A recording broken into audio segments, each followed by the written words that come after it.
graças a Deus pela palavra da verdade e por cada irmão que deseja conhecer ao Senhor. Colossenses 3. Peço licença para irmos para o verso 8. Mas agora despojai-vos também de tudo, da ira, da cólera, da malícia, da maledicência, das palavras torpes da vossa boca. Quem pratica tais coisas, como está aqui no verso 8 de Colossenses 3, podemos dizer que é uma boa testemunha de Cristo? Claro que não.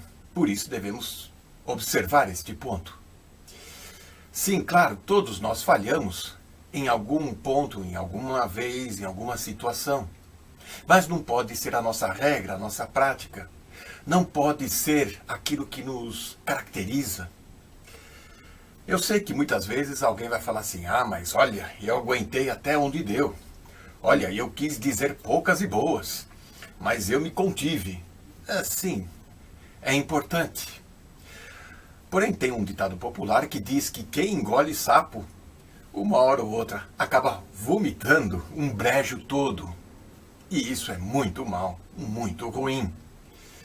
Assim como a gente se converte ao Senhor Jesus através da ação do Espírito Santo, que nos traz até ao Senhor, e assim você consegue tomar uma decisão e crer naquilo que o Senhor Jesus fez lá na cruz.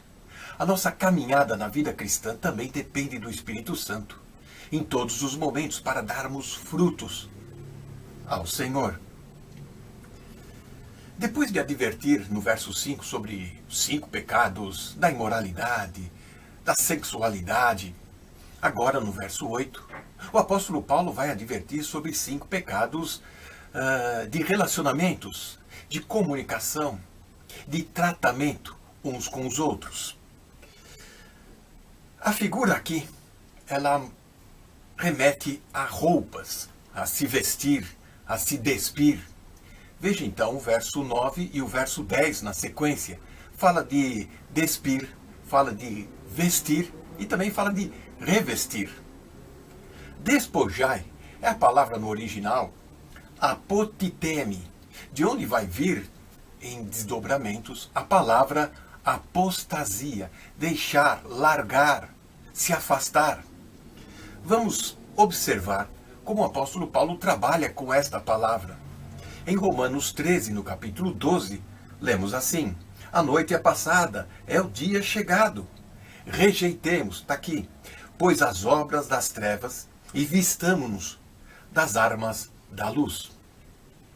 Em Efésios, no capítulo 4, no verso 22 e também no verso 25, encontramos esta mesma palavra. Que quando ao trato passado vos despojeis, está aqui, do velho homem, que se corrompe pela concupiscência do engano. Por isso, deixai, está aqui de novo, a mentira, falai a verdade um com o seu próximo, porque somos membros uns dos outros. Hebreus, no capítulo 12, no verso 1. Portanto, nós também, pois que estamos rodeados de tão grandes testemunhas, deixemos, está aqui, todo embaraço, o pecado que tão de perto nos rodeia, e corramos com paciência a carreira que nos está proposta. Veja que só nessas passagens lidas e citadas, a ação, a iniciativa é sempre do crente. O Senhor já nos deu todas as armas, já nos deu o seu próprio Espírito. Portanto, quando você estiver em uma situação aflitiva, quer seja um daqueles 5 pecados da imoralidade, ou mesmo num destes de pecados de relacionamentos, e você não consegue controlar a língua, você não consegue controlar o seu jeito, clame pela graça do Senhor. Eu já ouvi muitas pessoas dizendo, mas eu sou assim mesmo, eu nasci desse modo, eu sou assim, eu falo na cara mesmo, doa quem doer. Isso não é sabedoria bíblica. E se você nasceu assim, na verdade você precisa nascer de novo. Tiago 1:21. Por isso, rejeitando toda imundícia, superfluidade de malícia, recebei com mansidão a palavra em vós enxertada, a qual pode salvar as vossas almas. 1 Pedro capítulo 2, verso 1. Deixando, está aqui a palavra, pois toda malícia, todo engano, e fingimentos, invejas e todas as murmurações. E tem uma palavra que está no livro de Atos, no capítulo 7, lá no verso 58. Esta não tem esse sentido figurado, mas literalmente, trazendo essa palavra de despojai. As testemunhas depuseram suas capas aos pés de um jovem chamado Saulo. Portanto, vimos nestas passagens, de um sentido figurado e até num sentido literal, a palavra despojai quer dizer lancem fora de si, livrem-se disto. Isso só vai atrapalhar. Quantas vezes nós ouvimos uma boa palavra, um bom sermão, um estudo profundo da palavra de Deus, sentimos-nos desafiados, empolgados, esperançosos, mas passa um dia, dois, e parece que voltamos à velha vida, aos velhos hábitos, aos pensamentos negativos, pessimistas. O que nos acontece? Será que essa palavra não é viva mesmo para transformar o meu interior? Para não abrir os meus olhos para enxergarmos a ação de Deus, o poder de Deus transformador na minha vida? O que acontece? Cabe aqui, olhando essa palavra despojai, uma analogia, uma ilustração para entendermos melhor o que acontece na vida de um crente, de um cristão, que muitas vezes ouve uma palavra de sabedoria e tem dificuldade em crescer, em se desenvolver, em amadurecer na fé. Vejamos essa analogia. Não há crescimento adequado para uma pessoa que tenha vermes no seu estômago, na sua barriga. Bichas, vermes. Uma boa alimentação que a pessoa possa ter não será suficiente para essa pessoa se desenvolver, crescer, se fortalecer. Pois os vermes que estão dentro de si acabam sugando as suas energias, tirando todo o valor nutriente daquele alimento adquirido. E a pessoa, por mais que se alimente, por mais que ela se reforce, ela não consegue se desenvolver, pois os vermes continuam agindo dentro de si, drenando toda a energia, todo o nutriente. É isso que acontece. Por isso é importante, de uma maneira mais específica e prática, darmos atenção aos vermífugos, aos antivermes, aqueles remédios pequenininhos que tomamos antes das refeições. Isso ajuda a expurgar, a tirar, a lançar fora aquele verme que está drenando toda a sua energia, todos os seus nutrientes, impedindo o seu crescimento e a sua boa saúde. Este verbo que aparece aqui, despojai, retrata muito bem o que acontece nesta ilustração que fizemos agora. Quantas vezes você fala, olha, eu entendi tudo, mas eu não consegue. Porque você não deitou fora coisas que estão atrapalhando o seu relacionamento, coisas que estão atrapalhando o seu andar de fé. Descontaminar o organismo é indispensável para o crescimento espiritual. Atenta para este ponto. E nós fazemos isso de acordo com a nossa posição em Cristo Jesus. Pois, considerando que estamos mortos para a velha natureza, por que insistimos em alimentar esses antigos hábitos? Muitas vezes esquecemos aquilo que o Senhor Jesus advertiu em Mateus capítulo 15, no verso 18 e 19. Mas o que sai da boca procede do coração, e isso contamina o homem, porque do coração procedem os maus pensamentos, mortes, adultérios, fornicação, furtos, falsos testemunhos, blasfêmias. Perceba você que o centro da vida do homem, o coração, é de onde procedem os nossos atos, nossa conduta e tudo mais, de relacionamentos de uns com os outros. Já que estamos com ilustrações, mais uma.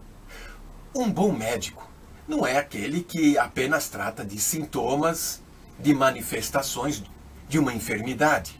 Faz apenas um curativo, passa lá um álcool, passa um creme e dispensa o seu paciente. O bom médico, ele quer tratar a raiz do problema. Ele quer atingir o âmago da enfermidade, da doença. Portanto, muitas vezes, as palavras torpes que falamos, as atitudes equivocadas, violentas que temos, ela surge de um coração doente que precisa ser tratado. E a palavra de Deus só vai fazer força, efeito no teu coração quando você colocar de lado e perceber que isso te prejudica. Não vamos tomar como padrão da nossa vida aquilo que os outros estão fazendo, aquilo que os outros estão pensando, aquilo que os outros estão comprando, aquilo que os outros estão seguindo. O nosso padrão é o Senhor Jesus Cristo e Deus quer nos transformar à imagem do seu Filho. Que o Senhor nos dê força e nos dê sabedoria. Amém. Um abraço para todos os que nos acompanham no estudo bíblico que estamos a fazer na carta aos Colossenses. Agora nós vamos para o capítulo 13, versículo 8, onde nós lemos: mas agora despojai-vos também de tudo, da ira, da cólera, da malícia, da maldicência, das palavras torpes, da vossa boca, etc. Muito bem. Muitos pensam que quando o crente se converte, ele deixa de pecar, não peca mais. Não é verdade. Quando o crente se converte, ele continua a ter em si aquela propensão para o mal, a natureza que ele tinha antes e que agora continua ainda a ter, apesar de ter uma nova natureza, e porque exatamente ele agora tem uma nova natureza, a outra que ele já tinha é chamada velha natureza. A diferença é que ele passa a ter uma nova natureza, a natureza divina, que não peca. E isto é ilustrado na Bíblia, na história de Ismael e de Isaac, filhos de Abrão. Como nós sabemos, Ismael era mais velho, nasceu da escrava, e Isaac nasceu de Sara, mais tarde. Quando nós lemos na Bíblia acerca de Ismael, nós vemos que ele era um rapaz magnífico, até que nasceu Isaac. Quando nasceu Isaac, Ismael mostrou realmente a sua verdadeira face, e ele fez a vida negra a Isaac. Ora, Ismael é uma figura da velha natureza e Isaac é uma figura da nova natureza. A nossa natureza, a velha agora, porque já temos a nova, é muito simpática antes, não nos causa grandes problemas antes de nos convertermos, mas a partir do momento que nos convertemos e entra em nós a nova natureza, tal como Isaac, quando apareceu na vida de Ismael, assim como Ismael fez terrível a vida a Isaac, também a velha natureza passa a tornar as coisas quase impossíveis para nós, como crentes agora, com uma nova natureza. O nascimento de Isaac, que é a figura da nova natureza, através do novo nascimento, despertou o verdadeiro caráter de Ismael, que é a figura da velha natureza. E nós lemos em Gálatas capítulo 4, versículo 23, que o que era da escrava, Ismael, nasceu segundo a carne. Notem bem, é portanto uma figura da carne, da velha natureza, do velho homem. Quando nós nos convertemos ao novo homem, surgido do novo nascimento, assenha, portanto, o velho homem, a carne. De tal modo isto acontece que alguns até se interrogam se nasceram mesmo de novo. Até ficam com dúvidas de que de facto agora sejam mesmo crentes. Visto que passam a ser tentados como até nem eram quando eram descrentes. Nós vemos pecados de crentes nas Escrituras. Nós vemos crentes pecarem nas Escrituras. Não é verdade que uma pessoa, a partir do momento que se converte, deixa de pecar. E nós temos exemplo disso aqui neste capítulo 3 da carta aos Colossenses. O apóstolo Paulo está preocupado com os crentes para que eles não pequem exatamente. Porque o crente pode pecar e peca. A carta aos Coríntios é exemplo disso. A carta aos Filipenses, a carta aos Efésios, a carta aos Romanos. Nós vemos ali exemplos claros de crentes a pecarem. As epístolas falam em pecados. E o crente é avisado para ter cuidado, para não pecar, pois pode fazê-lo, e as Escrituras até registram como alguns o fizeram, exatamente como sinal de aviso para nós, a fim de que não caiamos nos mesmos erros. Um pregador pregou uma vez uma série de sermões numa determinada igreja contra o pecado dos santos. Note-se bem. E havia lá um crente que estava a ouvir o sermão e depois, no fim, comentou que seria melhor se o pregador pregasse aquela mensagem àquilo que ele chamou aos pecadores perdidos. Afinal, disse ele, o pecado na vida do crente é diferente do pecado na vida do descrente. E o pregador retorquiu e disse, sim, é pior, é diferente, é pior. Pecar nas trevas até se entende, pois os que estão em trevas nem sabem o que fazem. Mas quando o crente está na luz e peca, pecar na luz e contra a luz, não dá para entender. Por isso o pecado na vida do crente, por esta razão e outras que me dispenso agora aqui de comentar, é de facto pior. Depois de Paulo, no versículo 5 do nosso texto, no capítulo 3, ter mencionado os pecados que nós podemos chamar pecados sensuais, porque todos aqueles pecados ali são sensuais, e nós já falamos nisso, e de ele dizer que o pecado no crente deve, ou melhor, que o crente deve mortificar o pecado, ele aqui, agora no versículo 8, diz para nós mortificarmos aquilo que nós poderíamos chamar, e que alguns têm chamado, os pecados sociais. Versículo 5, pecados sensuais. Versículo 8, temos os pecados sociais. Pecados que nós pecamos contra os outros. Enquanto que nos primeiros são pecados entre nós e Deus, mas neste caso aqui são pecados que nos relacionam com os outros. E em ambos os casos, o apóstolo Paulo, ele diz algo que é muito significativo, porque ele diz que nós nos devemos despir ou despojar. Vemos aqui, então, agora no versículo 8, que o mortificar que ele fala nos versículos anteriores, que o crente deve mortificar os seus membros que estão sobre a terra, a prostituição, etc., aquilo que ele deve mortificar, ele chama aqui despir, o que nos dá um significado adicional, mais claro, acerca do que significa mortificar. Mortificar, segundo ele, é despirmos-nos. Sim, porque nós não devemos trazer por roupagem certos comportamentos, mas devemos trazer por roupagem outros comportamentos que são esperados de nós. O versículo 8 diz assim, mas agora despojai-vos também de tudo.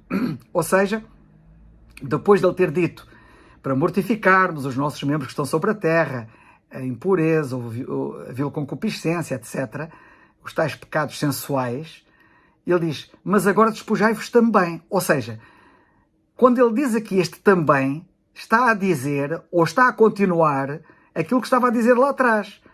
E, portanto, o que ele está a dizer é que aquele mortificar, de facto, é despojar. Mas agora despojai-vos também de tudo, da ira, da cólera, etc. Ou seja, o mortificar do versículo 5 significa despir. Depois de Paulo ter reprovado aqueles pecados que nós poderíamos considerar claramente como reprováveis, os chamados pecados sensuais, porque normalmente quando alguém pensa naqueles pecados, facilmente vê que aquilo está errado, ele reprova agora pecados que são de alguma estimação de alguns. São aqueles pecados que estão bem camuflados e que as pessoas mais facilmente os têm e que também devem se despir deles.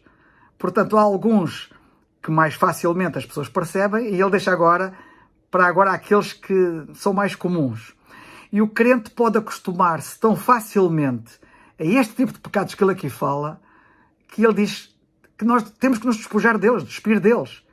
Como, por exemplo, a irritação, a ira, a cólera. Nós facilmente nos irritamos ou caímos no criticismo, somos críticos, criticando os outros, ou somos ásperos. E nós podemos achar que isso é normal. E tão normal que às vezes até justificamos essa nossa atitude, esse nosso comportamento. Até tentamos justificar que essa roupagem que trazemos está certa. Um pecado sensual, como eu disse, é condenado de pronto normalmente. Mas se alguém se irrita, ou se alguém critica, há até quem chama isso justa indignação. Como é que é possível chamar justa indignação àquilo que Deus condena? Bem, temos que nos vestir das vestes do pecado e temos que nos despir das vestes do pecado e temos que nos vestir das vestes da justiça. E justiça significa aquilo que está certo, aquilo que é bem feito. Então nós temos que nos vestir daquilo que está certo, daquilo que é bem feito. E não vestirmos daquilo que está errado, daquilo que é mal feito. É importante nós termos a noção, não tenho tempo agora para desenvolver esse pensamento, já noutras alturas tenho falado sobre isso e oportunamente espero, se calhar, falar também sobre isso num outro fórum. O que nós fazemos, é importante que tenhamos noção disto, o que nós fazemos está a vestir-nos. Nós, de facto, vestimos-nos com os nossos atos. Nós vestimos-nos com os nossos procedimentos, com os nossos comportamentos. Será que todos nós temos consciência disso? Que nos estamos a vestir com o que fazemos? Em Apocalipse, no capítulo 19, versículo 8, lemos assim: E foi-lhe dado que se vestisse de linho fino, puro e resplandecente, porque o linho fino são as justiças dos santos. Estão a ver aqui como é que ali no livro do Apocalipse nós lemos de santos que estão vestidos daquilo a que a Bíblia chama as suas justiças, os seus atos corretos. É isso que nos vai vestir um dia. É isso que nos deve vestir hoje. É isso que nos vai vestir sempre. Sabem que Jó, no capítulo 29, versículo 14, ele diz assim: Cobria-me de justiça e ela me servia de vestido. Ora, nós sabemos que Deus diz, fazendo a biografia de Jó, que não havia ninguém na terra como ele. Ele, de facto, era um exemplo. E, de facto, não admira nós lermos aqui que ele se cobria de justiça e que a justiça lhe servia de vestido. Que é isso que é esperado de nós. O que nos serve de vestido não é as coisas erradas. O que nos deve servir de vestido é aquilo que está certo. Em Isaías, no capítulo 59, versículo 17, o profeta diz: se revestiu de justiça como de uma couraça. É importante nós também percebermos que aquilo que nós fazemos corretamente não apenas nos serve de vestuário, mas de um vestuário resistente, de uma verdadeira couraça. E nós precisamos, de facto, estar bem vestidos, de verdadeiras couraças, que nos tornem imunes às agressividades que nos rodeiam, aos dardos inflamados do inimigo, como nós sabemos, e como nós lemos acerca da couraça da justiça, da qual nos devemos revestir em Efésios, no capítulo 6. Em Isaías, no capítulo 61, versículo 10, nós lemos: me vestiu de vestidos de salvação, me cobriu com o manto da justiça. É interessante. Este é um assunto muito vasto que nos poderia levar para grandes voos nesta matéria. Mas Jeremias, no capítulo 38 e versículo 11, ele fala em trapos velhos e rotos, em roupas velhas, em bocados. E é isto que me preocupa. E era isto que preocupava Paulo. É isto que nos deve preocupar a todos. Como é que nós, em vez de estarmos vestidos daquela couraça, de vestidos de justiça, como é que nós nos vestimos de trapos velhos e rotos, roupas velhas em bocados, que é aquilo de que nos vestimos quando procedemos mal, quando temos uma má conduta? Jeremias capítulo 38, versículo 12, o profeta vai mais longe e diz: trapos velhos e rotos, já apodrecidos. Que triste figura a nossa espiritualmente. Se nós nos pudéssemos enxergar espiritualmente. Que Deus nos ajude, pois, a despojarmos-nos, como lemos aqui no versículo 8 desta passagem, desses trapos velhos e rotos, já apodrecidos. De que nos estamos a vestir nós? Fazendo estas coisas que estão erradas? Ao fazê-las, estamos a colocar sobre nós trapos velhos e rotos, já apodrecidos. Ou vamos nos vestir, como o apóstolo fala nos versículos 12, 13 e 15 do nosso texto, do capítulo 3 de Colossenses, porque ele depois é interessante vermos o contexto. Ou vamos nos vestir, como ele diz, com entranhas de misericórdia, que contrasta, não é? Com a irritação, com o criticismo, com entranhas de misericórdia, de benignidade, de humildade, de mansidão. Sim, vamos vestir-nos, como vemos nos versículos 12, 13 e 15 do nosso capítulo, com entranhas de misericórdia, de benignidade, de humildade, de mansidão, de longanimidade, suportando-nos uns aos outros, perdoando-nos uns aos outros, revestindo-nos de amor, sendo agradecidos. É isto que deve constituir a nossa roupagem, naturalmente. Tal como Lázaro, quando ressuscitou, nós também, quando nos convertemos, como ele, aparecemos e surgimos com ligaduras sepulcrais. São as vestes que nos vestiam quando estávamos mortos. E tem que nos ser dito a nós o mesmo que foi dito a ele. E é isso que eu estou a tentar agora aqui procurar fazer, eu e aqueles que ministram como eu. O que foi dito a ele e o que nos é dito a nós é muito simples. Desligai-o e deixai-o ir. Foi o que foi dito a Lázaro em João 11:44. Quando ele vinha do sepulcro, da morte, ele vinha ligado com ligaduras, com aquelas vestes sepulcrais, e era necessário desligá-lo daquilo e deixarem-no ir. Ou seja, é isso que nós estamos aqui a fazer. A tentar desligar, a tentar fazer com que tu te desligues para poderes avançar, para poderes fazer progresso. Porque isso impede o progresso. As vestes sepulcrais, fúnebres, tolhem-nos os movimentos, impedem-nos que avancemos. E é importante que nós tomemos disso consciência. Quantos estão parados na vida cristã? Quantos estão estagnados? E não são, nem vão onde devem. Porque ainda estão ligados por trás fúnebres, presos, amarrados, presos à vida de morte, de que ainda não se libertaram e que precisam de se libertar. Ora, como nós sabemos, o Senhor Jesus Cristo, com quem nós estamos identificados na sua morte, na sua sepultura e na sua ressurreição, deixou, como nós devemos deixar as suas vestes fúnebres de morte, na sepultura. E isto é significativo. Como nós ressuscitamos com ele, não necessitamos também, como ele, mais de vestes ligadas à morte. Aquelas vestes não se ajustam a um corpo ressurreto, a um corpo transformado, a um corpo glorioso. Paulo não diz no versículo 1 que nós já ressuscitamos com Cristo?